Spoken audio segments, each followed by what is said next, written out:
Okay, welcome again, everyone. This is the second talk of the first day of the final presentations in the astronomical observational techniques and instrumentation course, 2013. The next speaker is Brennan Ireland, who's going to be talking about optimal match filtering to find gravitational waves from LIGO asterisk sources. Yeah, so at LIGO, if you want to put an acronym in a title, you gotta immediately define that acronym. LIGO is the Laser Interferometer Gravitational Wave Observatory, just for your information. They did not call it LIGO, though. They didn't put the W in there because it sounds better. All right, so yeah, anyways, I'm Brennan Ireland, and so today we're talking about gravitational waves, gravitational wave sources. So just a quick outline for what I'm going to talk about. We're going to do a little bit of background into general relativity because you should know a little bit about what I'm talking about before we go into the instrumentation. A quick update on the state of the work, where it is right now as we speak. Then we'll get into some observable sources and how the LIGO detector actually works. Then we'll go on to their reduction methods and what I did, so some optimal match filtering. Then we're going to talk about what we learned and conclude. All right, jumping right in. Background. General relativity. General relativity says that having a mass in space bends space, and having curved space tells mass how to move equally because you have that equal sign right there. G mu nu equals 8 pi t mu nu. It goes back and forth. These are the Einstein field equations. Don't worry about it if you don't know what they are. That's the only equation in the entire presentation, I promise. So when a massive object accelerates in this curved space-time, it emits gravitational waves. You can think about this in a couple of ways. You can think about this as dropping a pebble into a pond, creates ripples in the pond's surface. Now, dropping it is accelerating a particle into the medium, and it gives off waves. The other way you can think about it a little bit more mathematically is that if you have a point source that is massive, that you have a gravitational point source, it's going to have some field lines, some gravitational field lines pointing at it, and if you move it, those field lines are going to move with the source. And you're going to, but because the speed of light is finite, you only get so much information. So if you shake it, you're going to have a wave here, and it's going to be pointing this way, and you're going to move it back, it's going to be pointing this way, move back, it's going to be pointing this way again, and you're going to get a wave coming out. This is a lot like E&M.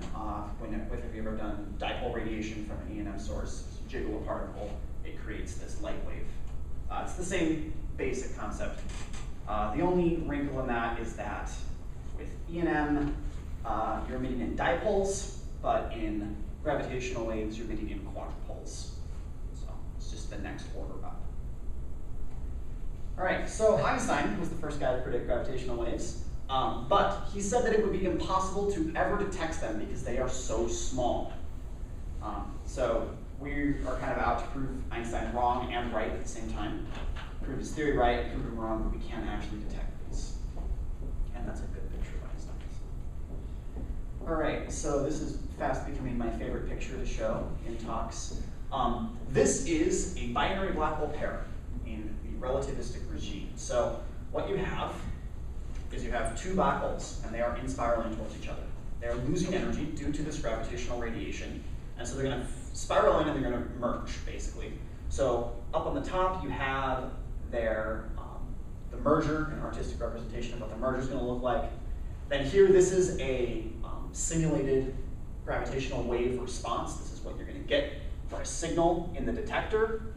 And then on the bottom, it tells you how you can model this theoretically. So you can take post-Newtonian way out, which is just modeling it as a new source plus some Newtonian plus some extra stuff. And then you need some numerical relativity, which is what the people over in the CCRG do. And then when it finally plunges and merges, you get black hole perturbation theory. So today we're going to be focusing mainly on that waveform. All right, so a real quick rundown on the state of the work. We have not detected gravitational waves yet. You probably would have heard had we detected them. It's going to be a big thing, probably. The detector, LIGO, is actually not running right now. It's being upgraded. They had six fairly successful science runs. Even though we didn't see anything, they hit all their predetermined goals. And so now they're redoing the whole detector, they're upgrading everything, and they're turning it into advanced LIGO, or A-LIGO, which will come on the next 2 to 3 years. This is actually putting a first detection. They think they're going to detect with advanced LIGO, and that's going to put a first detection right around 5 years from now, which is a little interesting, this last bullet point. The International Pulsar Timing Array, the IPTA, is actually also searching for gravitational waves, and they say that their timeline is right around 5 years as well. So keep tuned to see who wins out first, because someone's winning a Nobel Prize for this, basically, is what it comes down to. All right, so LIGO is what we're talking about, the Laser Interferometer Gravitational Wave Observatory. LIGO uses a Michelson interferometer, a big one, 4 kilometers, to accurately determine small changes in distances. All right, and what a Michelson interferometer is you have a beam, you have a laser beam, you shoot it out into a beam splitter, it splits it into 2 orthogonal cavities, okay? 2 light paths, they go down their light paths, they reflect, they come back, and you measure the phase difference between the 2 of them. If they're the exact same distance, you're going to have no phase difference, and they're going to combine constructively, and you're just going to get no signal. If they come back slightly out of phase, you're going to measure a signal, and you can back that up into how far the distances were, because we know the light travel time. All right, so this is a schematic of what LIGO does. We have our laser right here, and it goes into this beam splitter, and it splits it down these 2 paths. Then you have an optical cavity, and this optical cavity builds up the power in the laser and actually reduces, because if you have a much more powerful laser in this, these 2 cavities, you can effectively measure smaller phase changes because you have many, many times that they bounce back and forth. So these are 2 orthogonal cavities. These are 4 kilometers each 4 kilometers this way, 4 kilometers this way, and you're trying to measure tiny, tiny changes in the distance between these 2. And that'll show up as a slightly out of phase signal. Okay, so there are 2 detectors in the US right now. There's LIGO in the desert and LIGO in the swamp. This is LIGO Hanford, Livingston and Hanford on the left and the right. Because they're so big, you can't put them in desirable locations like telescopes. You can't put them in Hawaii. So we get one in the middle of nowhere in Washington and the middle of nowhere in Louisiana. And both of them are very exciting. So by having multiple detectors, basically what these are a pair of ears. This is an antenna, it's a pair of ears. And by having 2 of them, you can kind of do some triangulation with a source that comes in, and you can measure the lag between the 2, and you can kind of get an area on the sky of where this source is. This is very rough, to say the least. It's better to have optical observations with your source. So you come and say, hey, we saw a gamma ray burst, and then you tell what time you did, and then we go back to the LIGO data and look for a gamma ray burst, which is could be a neutron star merger or something exciting like that. So we can get a rough idea of where on the sky it is, which just gives more confirmation to what it is. All right. So this is the LIGO noise curve, and it's kind of fuzzy. I'll describe it as we go along. So that green line right here, this is the advanced LIGO line. This is their noise curve, basically. This is what they're trying to get to. The one that we already had was this blue one. That's LIGO original. And this tells you what frequency range in gravitational waves they're searching over. Gravitational waves have frequency. They're waves. They still have a frequency. So LIGO searches between roughly 1 to 1,000 hertz. It doesn't really search 1 hertz range. It searches a little higher than that. But this gives you an idea of what sort of sources we are looking for. Okay? So you can't expect to see supermassive black hole binary in spirals with LIGO. It's not going to happen. It's way, way lower frequency. So what we're looking for are pulsars and binary black holes, stellar mass binary black hole mergers, neutron star mergers, the cosmic microwave background, stochastic noise. That's basically what we're looking for. And to note, in case you didn't like LISA, LISA is the next generation space-based detector, a laser interferometer spaced antenna. This is a good plot to show why we should build LISA, because we are looking in a whole different range with LISA. LIGO looks way down there in that 10 to 1,000 hertz range. LISA's looking way, way down the frequency range spectrum. So we're getting two totally different sets of data with these two detectors. Yeah? Where are the pulsar timing array people looking? They're looking at the same rough area. They didn't put the pulsar timing people here. Yeah, they're looking for binary black hole coalescences and that sort of thing as well. They can't really get supermassive black holes, or so I hear from them. I don't know much about how they operate. So, yes. The range that we're looking at, it looks like pulsars and coalescences overlap a bit. Is there a way to tell the difference between the two? Yeah, yeah. The signal that you get out from the two are going to be different. You're going to get a very different signal. And so you just have to search for that signal, and that's the match filtering that we're going to talk about in just a minute. Okay, so this is the actual LIGO noise curve.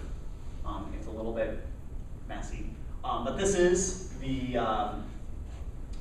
frequency, gravitational wave frequency, as opposed to something that they call strain. It's measured in frequency space. I'll get to that in just a little bit. It's just a weird way of defining changes in distance, basically is what this boils down to. And these 4, 5, you have green, red, purple, blue, and pink. Those 5 things are the different science runs that they did. So they did science run 1, and then they calibrated it. And they did science run 2, and they calibrated it. And so that gives you the times that they did these different science runs. And then the big solid line, it was their goal for their first generation LIGO run. And they did not too bad. I should tell you that there is actually a Science 6 run that they did in 2010 before they shut down the detector to upgrade it. That's not shown in this plot, but it's lower. They just keep getting better and better and better sensitivity the more they keep it on. All right, so this unit strain, this is how we measure it. It's defined to be the change in distance over the arm length, okay? It's just a way to make it unitless, basically. You get a unitless quantity when you're talking about strain, as opposed to changes in meters. You can just talk about strain changes. And to give you an idea, roughly a strain sensitivity of 10 to the minus 20. You're talking about, we're sensitive to 10 to the minus 20 strain.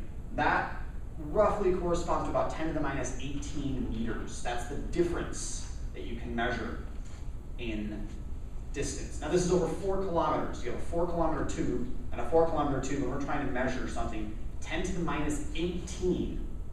Trying to measure a change, 10 to the minus 18 down there. Hydrogen atoms, an angstrom, 10 to the minus 10. Hydrogen nucleus, protons like 10 to the minus 15. We're trying to measure something 1,000 times smaller than that. So that's just a huge design challenge that requires it. So how do you measure something like this? I mean, obviously, when you get down this low, having the mirror, it's polished within an atom, but that's 10 to the minus 10. We're talking something 8 orders of magnitude lower. So you get noisy data. You get really, really noisy data. And how on earth are you supposed to find signals in something with a signal buried so far into your noise? So the method that you use is called matched filtering. I did something called optimal matched filtering, which is where you know what you're looking for, basically. Hence the optimal. So match filtering is you take a known signal, you look at the data, and you say, it's okay, the signal's in there somewhere, but I know what it is. It's this, and you give it a template. You give it a gravitational wave signal that you have generated. And then you correlate them, okay? You do some cross correlation, and you can find something called a fitting factor, which is basically a multiplication divided by a noise, and I'm not going to really get into that particular bit of it. I can talk to you after the talk if you want more about that. So you calculate this, you correlate them, and you say, how close are they? I stick in this template. How close is it to the actual data? And it gives you a number, basically, a correlation number, like this is 97% accurate, this is 99% accurate. And that's a way to pull out, basically, these really, really deeply embedded signals from this noise. And we can maximize the signal-to-noise ratio in something called a stochastic background, which is really, really noisy. So, to do this, then, we need to generate templates. We need to find gravitational wave templates to overlay onto data. Okay, so we can extract the signal. This is what the CCRG does. They make these templates for LIGO type people. That's what they do with their huge supercomputer. You make these huge numerical runs, you make a waveform, and then you give it to LIGO. And LIGO puts it into a template bank. Now this is, in general, you need a template bank because you don't know what signal you're searching for. So you try all of them. Seems reasonable, right? You know, I don't know what I'm looking for, so I'm going to try every single template I have, and then I'm going to take the best matched one. And I'm going to say, okay, looks like it's a neutron star black hole binary, and their masses are this. So we have this template bank that we contribute to. But I'm using an optimal system, so what I did is I knew what was going on. I knew what they were. And I said, okay, I know that. Here's the template that already is here. Here's the prefab, the generated template. All I have to do is apply it. That saves some computing time, so I don't have to search over massive template banks.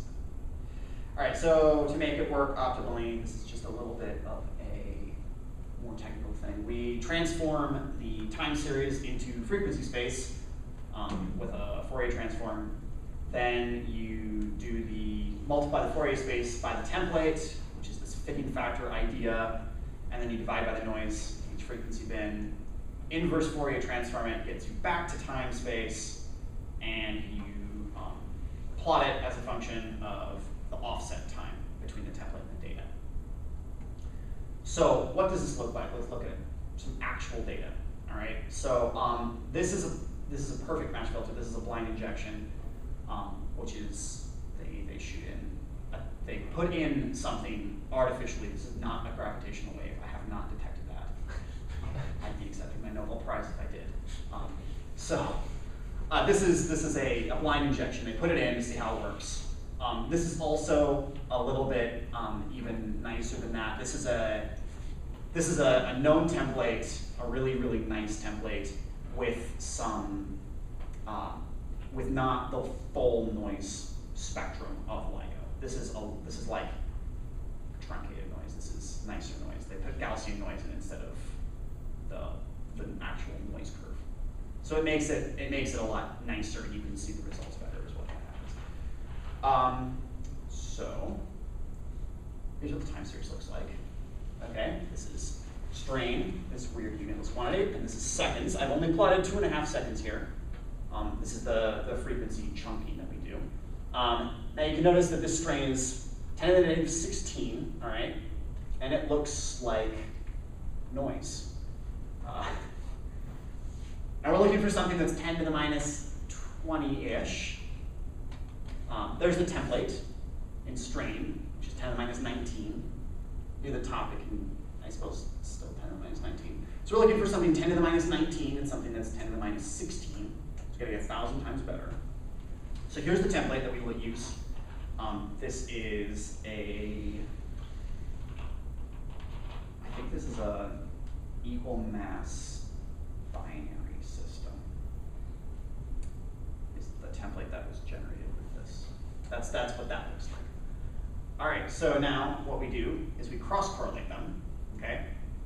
This is still in time space. This is simply a cross-correlation. This is saying, at what point are these most correlated? This is not, we haven't gone to Fourier space, multiplied, divided, and gotten an output. So this is just like a really basic first glance thing.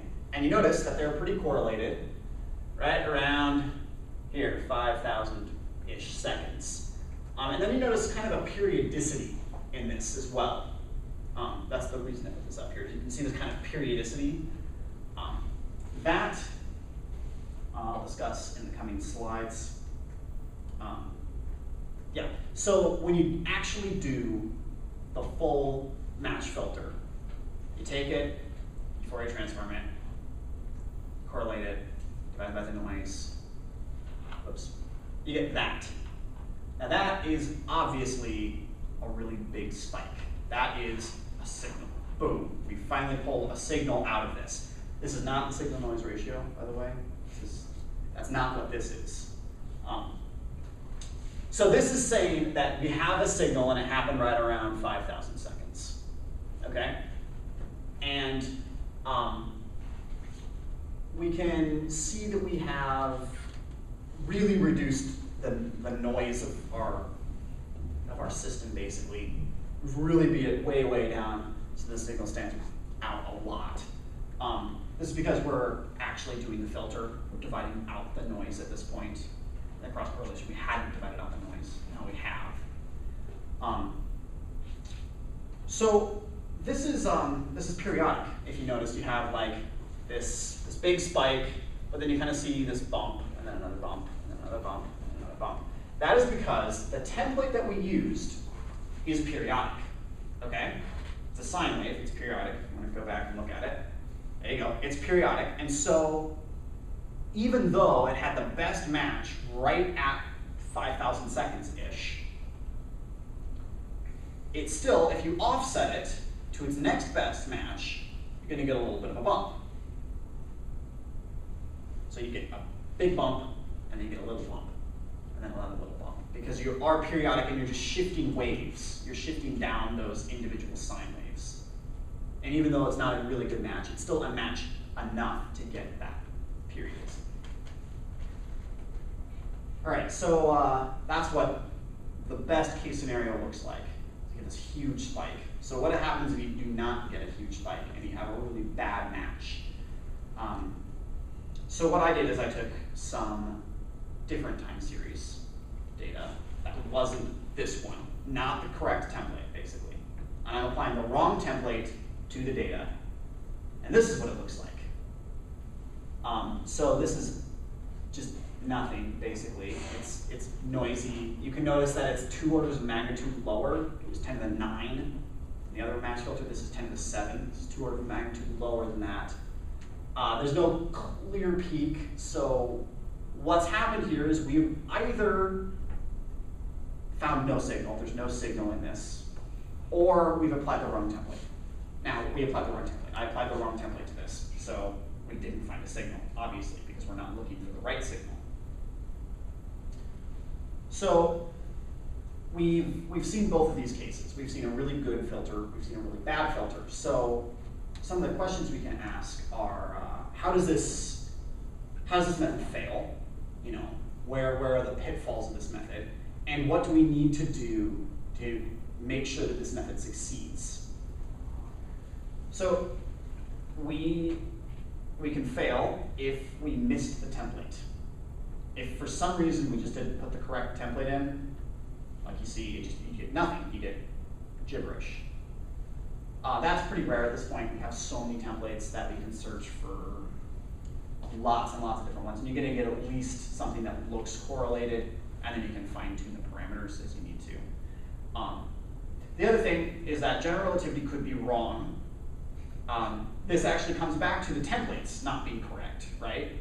Something that we implicitly assumed here is that general relativity is correct. If general relativity isn't correct, all the templates that we made are incorrect.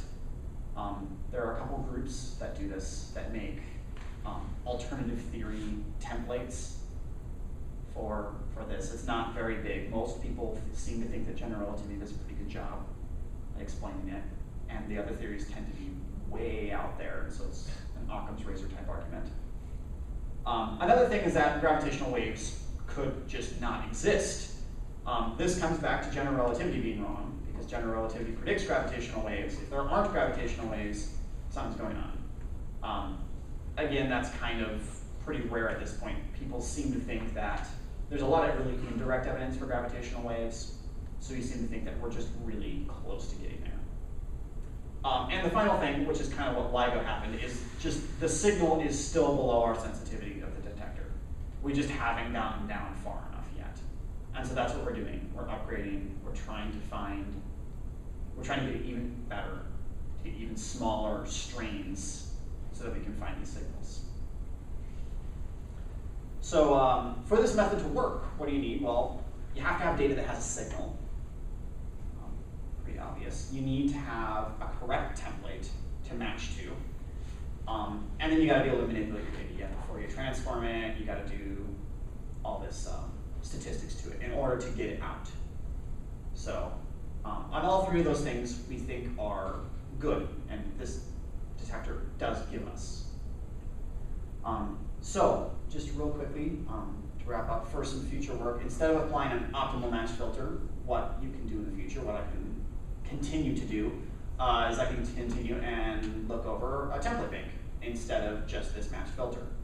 So now you have a general signal that you don't know what it is, and you search over this template bank to pull out the correct signal. This is what the actual LIGO scientists do. They search over these template banks all the time. And the other thing that you can do is, apply this to actual LIGO data to find an event, win a Nobel Prize, and go on with your life. So, not holding my breath here. So in conclusion, this field is really, really close. We are at the cusp of the first detection. We're right there. Almost. Give us 3 more years, which they've been saying for the past 10 years. But we're really, really close now, we think. The LIGO facilities are these big, large antennae. They're designed to pick up gravitational waves and turn them into a signal that we can detect. And to extract this signal, we need to apply this match filter technique in order to reduce the noise and pull this signal way out from underneath of it. And the detection, finally, the detection of these gravitational waves is the ultimate test of Albert Einstein's theory of general relativity, because we have so many solar system tests, but we have nothing yet that really tests in strong field GR, black hole interactions. We don't have that yet. This is that missing piece. This is why we want to do this. So, thank you very much. I'll take any questions. So do we have any questions? Yeah. So, okay, so if you don't have like a visible like cue saying, okay, it's probably that, and you just have a signal from LIGO, and you plug it into like your entire database of templates, how long would it take to go through the different choices? Well, their computers are big. A couple hours. It's not restrictively long anymore. It's getting to the point where they can search fairly efficiently. And we also, the other really great thing that we know is we know exactly what we're looking for, because we have that, back on that sensitivity curve, you see what sort of sources LIGO can detect. And so you're not going to put a supermassive black hole merger signal waveform into the template bank to search over LIGO sources, because you're not going to detect that with LIGO. Because you're not detecting that with LIGO, you only have a couple options. You say, okay, well, we could have a neutron-star merger. We could have 2 black holes. We could have a black hole neutron star. You could have a pulsar. You can have an asymmetric supernova, but that's pretty much it. There are other people that try to get down to the stochastic background, almost like the CMB background from like that Big Bang afterglow gravitational waves. I think those people are crazy, but some people really just try and subtract all the noise out of it to get back to this. Basically, you just get like a hiss, from the Big Bang. So, yeah. So I think because you're background limited right now, right? Yep. It seems there's a lot of analogies to like direct dark matter searches, right? They're also background limited, and the problem with them is that non-detections don't disprove like a theory, right? But for Yeah. LIGO, a non-detection should be able to disprove something because you said, well, you can measure the noise spectrum of the detector. You know what you expect these sources, what their signal is. Through your algorithm, you know that if you inject the signal you expect into the noise spectrum of the detector and you run your match filter, you seem to be able to pick this out. So do you think if like in 10 years of the detection, people are really gonna give up on this? Or are they gonna be like, no, let's build a better Lego? Yeah, well, so yeah, you have this big band, and right now it looks like we should be in that band. But so we basically ruled out this part of the band, but you're saying that if we get way down here, or way down below that band where we expect any sort of gravitational wave signal, are we just gonna say, that's it, we need to start looking at alternate theories? I guess I'm saying advanced LIGO should be enough, right? Yes, it should be enough. If we don't see something from advanced LIGO, Right. that's gonna really, at this point, a lot of people are gonna start questioning. We're gonna really have to go back and look and say, okay, is this really what's happening? Well, what's the order of magnitude frequency of occurrence of an event in the band? Or the frequency bandwidth of advanced LIGO? Is it once a day or once every 10 years? No. You should be, so getting a. That's another problem. You have to ask Yeah. how long you have to wait before you say it. So basically, because we're getting lower and lower detections, these waves get attenuated over distance. So being able to detect smaller and smaller changes is an analogous way to say we can look further and further into past the galaxy. So I mean, I forget exactly what it was, but I think LIGO, the original LIGO, could see into like just the local group. And so then you can ask the question, okay, so what is our expectant, at what rate do we expect to see, neutron star mergers in just these couple of galaxies? And so getting further and further allows us to look further and further. Okay, so you're not sure? No, with advanced LIGO, you should see several events a day. I'm pretty sure that's what or at least that's what they say is like, we should see several events a day, enough that we can get, some detection. And also for an individual event, maybe that's interesting. Like if you see a local something, that you detect through some other method, and then you look back at the LIGO data, then maybe you can make some statements. So there was actually an event a couple of years ago that they nicknamed the Big Dog event because it came from Canis Major. It was a gamma ray burst that was detected optically with electromagnetic telescopes. And they went to LIGO and said, hey, we found this gamma ray burst, and that's really exciting because that could be a neutron star merger. And it came from one of the local group that LIGO should be able to see right now. And so they looked back at the data and they found nothing, none of it. And that tells you one of two things. Either that gamma ray burst came from behind, we were just in a convenient spot where it looked like it came from one of the local group, but really it was in a galaxy further back, or the gamma ray burst wasn't a neutron star collision, or we don't have gravitational waves. People are pretty hesitant to say that there's no gravitational waves yet. They seem to think that we need to give it a little bit more time. Does the orientation of the orbital system with respect to the line of sight matter? For like having where the detectors are on the Earth? For the amplitude of the gravitational wave? No, at this point, I don't think so, because by the time they come in, they're basically plane waves. Well, I think it's the polarization, right, is what this was going to change. And yeah, I'm just thinking about it now, I'm not sure. But that's what I was thinking about, like base on versus edge on. There are two polarization angles for it. They're called H plus and H cross, and it's basically just the way that it moves the system. It either moves up and down like this is H plus, and H cross is this way. Well, yeah, the point is, it's easiest to stretch something this way, right? Yeah. The most strain, if you stretch it like, I don't know, this way, or whatever, right? Yeah. Depending on which way it's strained is. So they, the two LIGO detectors are pretty much parallel to each other, so they measure basically the same angles. But there are other detectors on Earth. There's Virgo, which is in Italy, and there's one in Japan. I can't remember There's IGO in Australia, and those detectors are placed in different orientations to pick up the different polarizations as well. They're also going to be LIGO in India? Yeah, India's building one too. LIGO India is supposed to be the next couple of years. So. Are both LIGOs getting updated? Sorry. Yes, yes, and there's actually two detectors. There's LIGO Livingston. There's L1 Livingston 1. Then there's Hanford 1 and 2. And Hanford 1 is the big one. It's 4 kilometers, and Hanford 2 is 2 kilometers. All of them are getting updates right now. So the laser goes into the Michelson interferometer? Yep. Does it bounce back and forth before coming back to the beam splitter? Yes. So it's actually more than 4 kilometers long? Yeah. How long is it when it finally comes back? Oh. How long was it in there?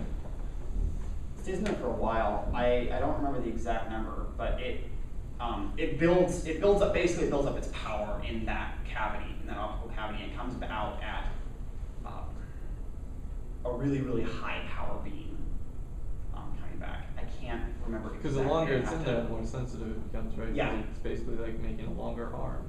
Yes, yeah. I can't remember exactly how many times it bounces back. If you wanted me to give you an order of magnitude, it'd be hundreds to thousands is my guess. So I mean, we're talking, big distances. But when you're talking about Lisa's gonna be put at the size of the diameter of the sun apart. So you got, it's really long. So in this case, can we assume the gravitational wave in the form of particle so that we can detect it in the form of particle? Because you are talking the Is a gravitational wave a particle? Yes, in the graviton, in the form of graviton, because you are using Michelson interferometer. Yes. That will give you a fringes and causes a noises very large. So can we think from particle natures or not? I don't know. I don't have any sort of particle physics background. I'm not entirely sure. My guess is no. I think we use them as waves almost exclusively. But like I said, I'm not really the expert on that subject. I don't know the duality, particle wave duality between gravitons. So. And how do we know that gravitational waves influence matter like that by changing distances? Is that fairly well known? Yeah, that comes straight from the theory. That's that's just saying that having bending space-time causes mass to move. And so if you're stretching it and then contracting it and stretching it and contracting it in a wave, that's going to stretch and contract the actual physical. But you don't know, what is the drop off versus distance for a gravitational wave? Is it 1 over r squared? I think it is, yeah.